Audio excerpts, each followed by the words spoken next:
Hello, everyone. Today we're going to be discussing political ideologies.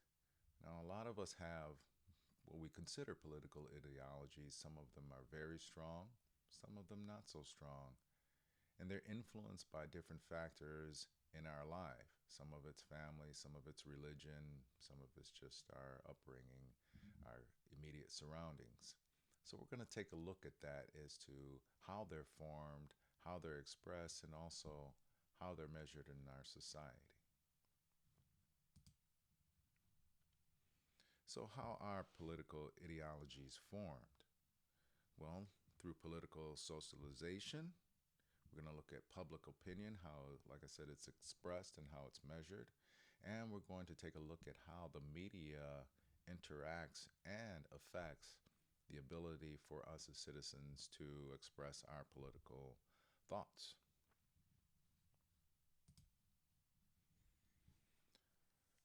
Okay, to understand political socialization, we have to also look at demographics. Okay, now what is political socialization in general? Well, it's the process by which we are trained to understand and join a country's political world, and it starts at a young age and shapes our political ideology and opinions. And take a look at the primary agents of socialization, and you can agree with these. And I welcome you to give your opinion about whether these are the three main things that affect our socialization. And the first is the family, and that's the most influential agent. Your parents and your extended family. Sometimes that can be um, kind of a dominant political ideology based on how siblings and the greater family were raised. And so a lot of times you adopt your parents' ideology, but not all the time. And especially today, there seems to be a generational conflict, I guess you would say, where the younger generation is, since actually probably the baby boomer generation, the younger generation is kind of rejecting the parental ideology and forming their own ideologies. Education. We're taught in schools, we're taught civics and American government like this course, where we're actually engaging in the political world in a sense where we're learning. And so you learn about civics, you learn about laws, you learn about, in this case, this course, the American government structure. You learn about history, and we try in the educational field to foster what we consider critical thinking skills. And so I try to let you be able to express your opinion as best you can in this course. And religion, religious beliefs then often correlates with stances on social issues. And, well, in different parts of the world, that is more so than the United States, but it does have a factor here in our country. And if you look at the key demographic influences on the bottom, your region actually plays a role, believe it or not, within the country. The coastal cities tend to be more liberal, whereas the Midwest tends to be more conservative. The rural areas tend to be more conservative. The farm communities, they tend to be more conservative, whereas the urban areas, the bigger cities, the metropolises, they tend to be more liberal. So there is regional shaping of people's minds also. Gender. Um, Men and women have different interests, and so gender can play a part if you're well, it doesn't matter if you're a woman or a man. Abortion has become an issue that is has been mainly forwarded by women, but not necessarily so much these days. It's kind of a mix of both men and women for and against abortion. Race and ethnicity, that can also play a part, especially when it comes to kind of pressure, cultural pressure to adopt a certain ideology.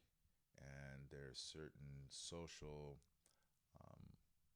consequences that come with stepping out of your race, your ethnicity, the ideology that it has adopted.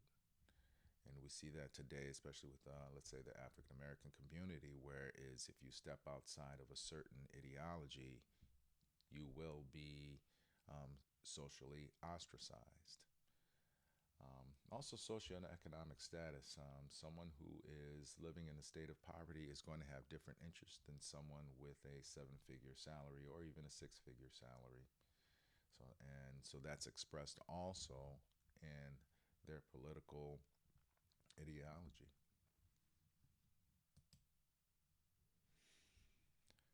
Now you have to ask yourself, well, how do we measure these collective beliefs? And this is where polling comes in, and this is not perfect at all. Okay, but it is considered the aggregate of individual attitudes or beliefs shared by some portion of the adult population. And the part that is really crucial is that accurate measurement is crucial for democratic representation. Okay.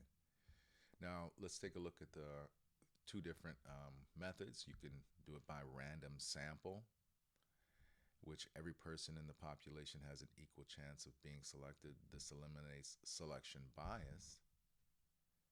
And then on the right here, we have representative sample, where a sample must demographically match the population, age, race, gender, and region. So if you're specifically targeting a certain population, if you're, excuse me, if you're targeting, let's say, a certain age bracket, let's say someone between the ages of 18 to 25, then that's a representative sample. However, random sample, it doesn't matter the age of the person. And so this should be blind. It should be blind, but there's certain ways that you can make a random sample actually a representative sample. It could seem random on the surface that you just didn't selectively pick a representative in order to get the end result that you want. That's usually what happens. However, like I said before, regional differences matter. So if you have a random sample in a metropolitan area that has a certain demographic and say, well, it was random, I didn't choose the person, well, you kind of did. And it's the same if you pick rural areas, only rural areas, well, they were random rural people. Well, they were still rural people, so you're going to have a degree of bias. So be careful when you see some of these polls and they're supposedly random sample. You have to kind of look deeper into the matter and see if they are actually a random sample. And on the right, it shows you that there could be a margin of error, and it's usually about 3%. And that's very common. These days, if you really get down to looking into what they call the devil in the details, it's probably way more than 3%. And we'll take a look at some of the pitfalls down below with some of these polls. And it's sometimes the way you ask the question, okay? So the first is the leading questions. And the way you word a question can express bias in the respondent towards a specific answer, where you can make the question so ridiculous they say, well, no, I'm against that. When actually, if you reframe the question, you would actually be more moderate or actually for what the question is asking you. And so it's just the way that you ask a question can lead someone to an answer. Push polls. And these are campaign propaganda disguised as a poll to influence views. And usually they are the result of leading questions. Is that one political party will push out a poll with a leading question in an effort to influence public policy. And that is very common. Now, the last one on the right, social desirability. What do we mean? What do we mean by that? Well, you may have seen, especially, let's say, YouTube influencers, bloggers, They'll go out into the community with a microphone in their hand, and they will, on camera, ask the general public questions. And they'll look at that as an actual representation. And actually, it doesn't necessarily have to have a camera. You can just have the person in front of you with a leading question and a push poll in front of you. Let's say you're coming out of the grocery store or out of class on campus, and they ask you a question. A lot of times you may, well, this has been common that people actually admit this, is that you'll give the socially desirable answer based on your surroundings. Instead of what you truly feel, you want to give the politically correct, what we used to call it, the politically correct answer. In this case, we call it social desirable answer. So sometimes when people give their opinions, it may or may not be their actual opinion. So now those measurements that we're talking about that help us to categorize a broader political viewpoint, and we're going to explore this next. Okay, so we have political ideologies, and first of all, take a look on the left. There's three different main political spectrums. That's the liberal, and I put liberal there, but on the right you'll see I kind of clarified it a little bit more. The liberal, the left.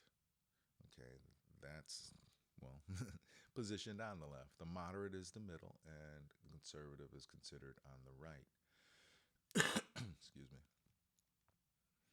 And so take a look at the colors too, also between liberal and conservative. And so don't get that confused. Some people get the red and blue confused. Blue is Democrat, liberal, left. Red, when you hear blue states, that's, usually Democrat states. When you hear red states, it's conservative. Red leaning, that's considered conservative. Some people who in the past have gotten that wrong because they think red, they think communism, which is usually a leftist kind of ideology, socialism, communism. But that's not the case when it comes to this kind of color coding, I guess you would say. Now, most Americans, they identify as moderates. Most that are considered themselves liberal or conservative. It's a smaller group of people. Most people are moderate. They take a little bit of what they may be left leaning, and then you hear this term left of center or right of center, because they take some of both the liberal and the conservative policies or beliefs or ideologies, but not all of them. So on the right, kind of discuss these terms: progressive, which is formerly liberal. Now, progressive is a relatively new term.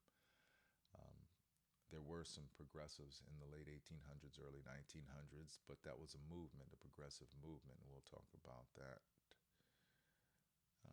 Well, actually, we won't talk about that in this course. But the progressive movement was the late 1800s, early 1900s, but now there's a new progressives, and they're formerly what they used to call liberals, and they advocate for active government intervention in the economy, social justice, equality, environmental protection.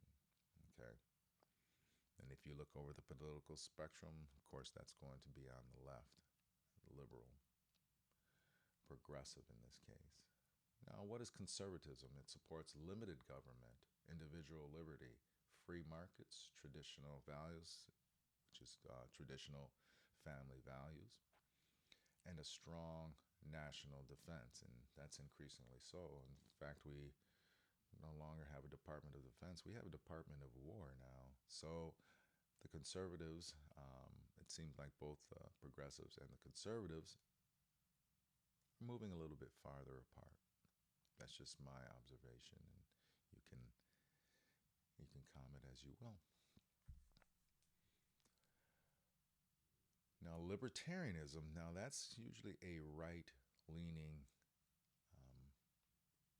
ideology, and it prioritized maximum individual freedom, sometimes to the discomfort of the um, run of mill conservative, but maximum individual freedom with minimum government interference in both economic and social spheres. For example, libertarians do not like war. They are very anti war, and they are very much against constant um, funding, in some cases, what they consider overfunding of the military, whereas conservatives, they're fine with building the military as strong as we need it to be. Libertarians have it in mind that yes, we do need a strong military, but we have to curtail it to make sure that it doesn't come back on us. That's kind of a libertarian mindset. Now, populism, this is what has gained a lot of traction as of lately. And it's from both sides of the spectrum, the liberal and the conservative, and it's populism. It's anti elite philosophy that champions the common people against the perceived corrupt establishment. Now, this, like I said, it can be left or right wing, and it is. In their own unique way, liberals and conservatives are both being anti elite in 2026. However, it's definitely expressed in an extremely different manner. Different targets, different way of being, a different, it's based on their different philosophy as far as how to actually go about fixing this elitist problem. And we talked about the elites the first week of this course. Okay. So based on what you consider is the elite is going to actually guide your political philosophy, and it's going to guide your fix to the problem of elitism. Okay, from a liberal perspective, elitism is making society more equal. This way, the elites can't have power. Conservatives disagree with that, and conservatives say, no, we need more freedom. The more freedom that we can have, no matter where the chips fall economically, that defeats the elites, because the conservatives is very weary about giving the government power to pull levers in our society that supposedly benefit us.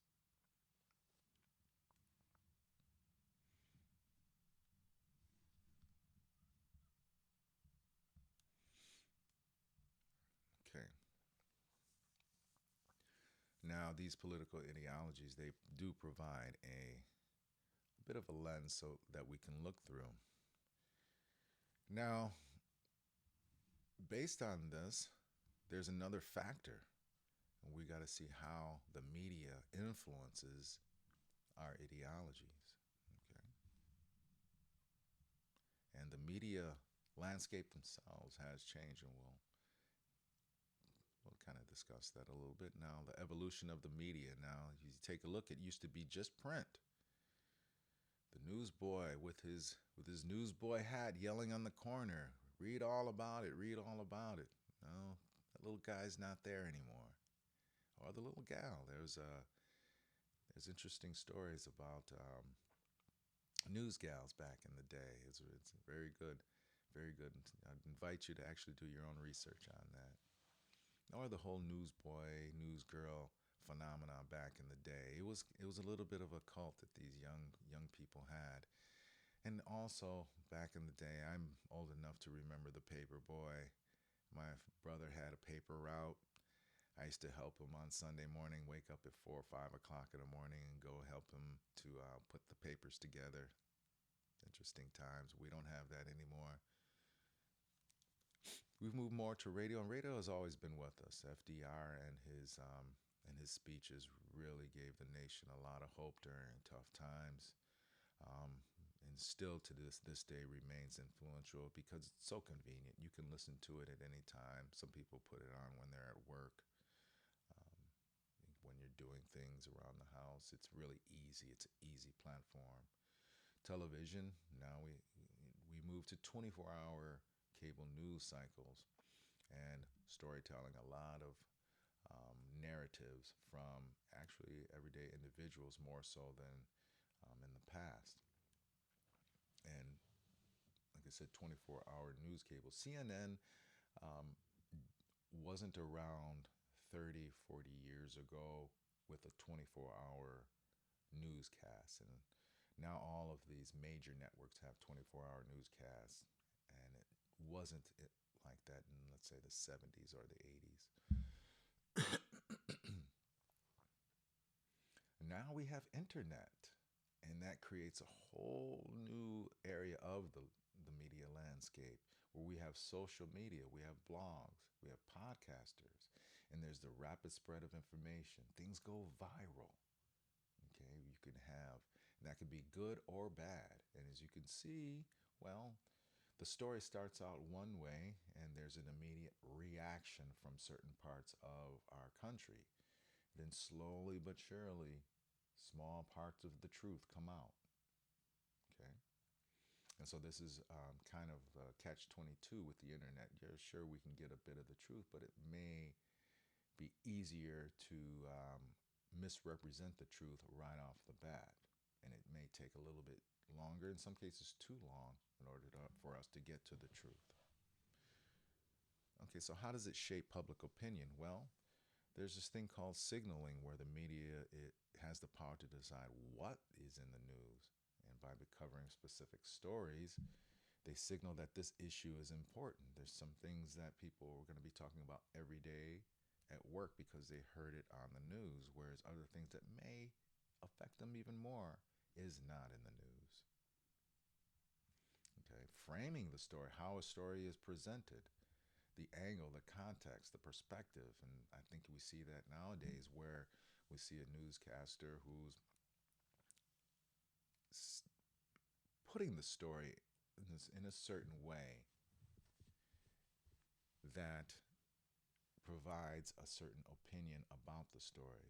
Whether the story is about a person and you give a descriptor of that person that is either positive or negative. Or you can state that an action that happened in an event. It depends on how you frame it in a more dangerous or mundane fashion.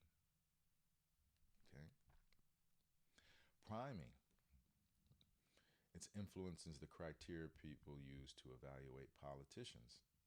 The constant coverage of an issue primes voters to judge leaders based on it. And I think you see that these days where certain politicians, they're honing on this certain aspects of this politician and really, really pushing and make sure that when you hear this politician's name, that certain idea that they've been pushing is the first thing that comes up in your head and the first thing that a lot of times comes out of your mouth about that politician. I don't think I have to name names. Echo chambers. Oh, Lord. Here's the pitfall of people's ideology. It's an environment where a person only encounters information or opinions that reflect and reinforce their own. This is very important for today's society and a representative republic, a democratic society. Citizens need to be able to accept uncomfortable positions that don't align with themselves. Okay? Otherwise, you run the risk of being in an echo chamber. And even when factual and truthful information comes before you, you'll immediately have, instead of a response, you'll have a reaction. And it's going to be not based on whether that's true or not, but whether or not it threatens everything that you've built. Because that's what happens in an echo chamber. You've built something. You've built a philosophy. You've built an ideology. You've built a network. And then that's what an echo chamber consists of. And if any information threatens that, you'll respond in a way that isn't really natural. It's more of a reaction rather than a response. And that creates the next thing that we'll talk about is selective perception, the tendency to interpret information in a way that confirms one's pre-existing beliefs while ignoring or not even considering ones that will challenge it. Now, priming is a form of influencing the criteria people use to evaluate politicians. Okay, not whether, in other words, don't judge him based on results. Judge based on perception, or don't based on perception, based on base your criteria on results. Either way, if someone tells you how you should be judging a politician, that's priming.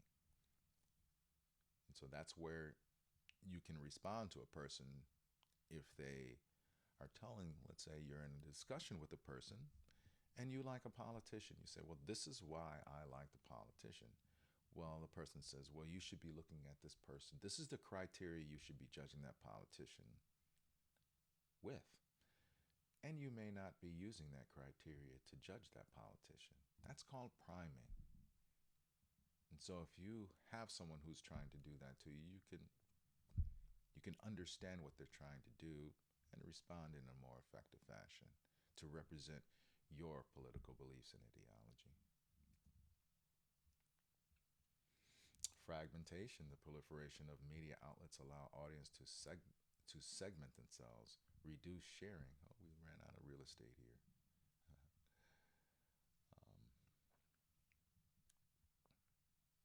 Reducing themselves. Yes, reducing their shared beliefs, and that's exactly what it is. You're not sharing beliefs with other people, and that creates two different forms of problem. That other person is not really going to be open to your belief if it's confrontational constantly.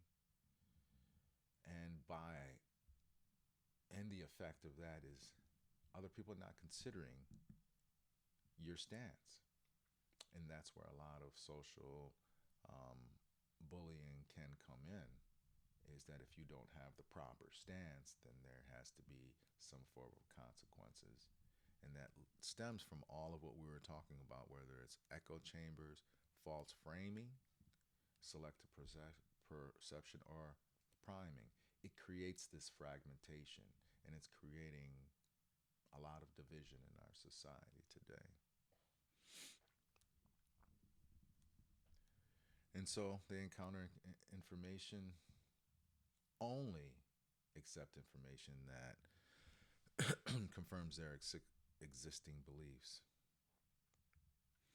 And unfortunately, this makes the shared understanding of political issues increasingly difficult, increasingly challenging, and it creates a lot more division. And so that's just a little look at how our political ideologies are formed, and hope you can take some of this within yourself and kind of look, well, am I in an echo chamber? Am I accepting of other ideas that are not my own? Can I sit down with someone and have a discussion and someone come up with something that's the exact opposite of what I believe, and have an intellectual and proper and respectful response rather than a reaction? And I think we all know that's become a big challenge in today.